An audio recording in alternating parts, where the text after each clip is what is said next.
Hi guys! Magandang araw sa ating lahat.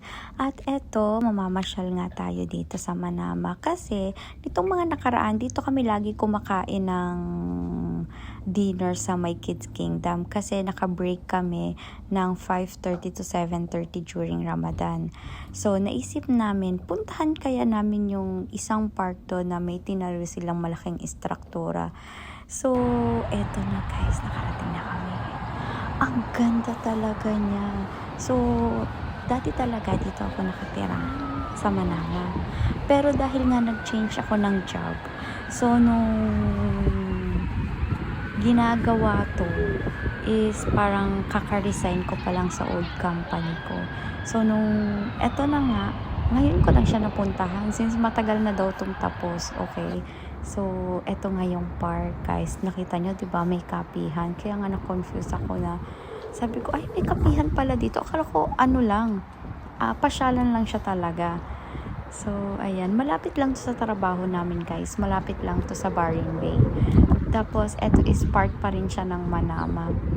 Talagang, ang ganda niya. Sobrang laki siya sa personal. Kasi nga, hindi naman ako masyado nagpupunta dito dahil, di ba nga, nakatira ako sa Jufair. So, medyo malayo na siya sa akin ng konti. So, eto nga nililibot ko. Di ba? Ang ganda talaga, guys. As in, sobrang linis, sobrang ganda ng pagkakagawa. No-confuse nga ako. Sabi ko, ano kaya tawag nila dito? Since nakikita ko na talaga siya since before sa mga picture ng mga friends ko sa Facebook, pero hindi ko talaga alam kung anong tawag dito. Sorry guys. Nakakatawa man pero hindi ko talaga alam. At syempre umaura-aura nga ako, di ba? Sobrang arte at syempre umaaura-aura nga ako. Sabi ko mag-slow mo ako ng very light. Titignan ko kung gaano siya kaganda at maganda nga. O, di ba?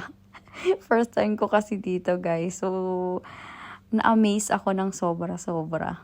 So, wala akong masabi nung nakarating ako. Ang fresh air pa kasi maganda pa yung panahon. Taglamig pa rin dito sa amin hanggang ngayon.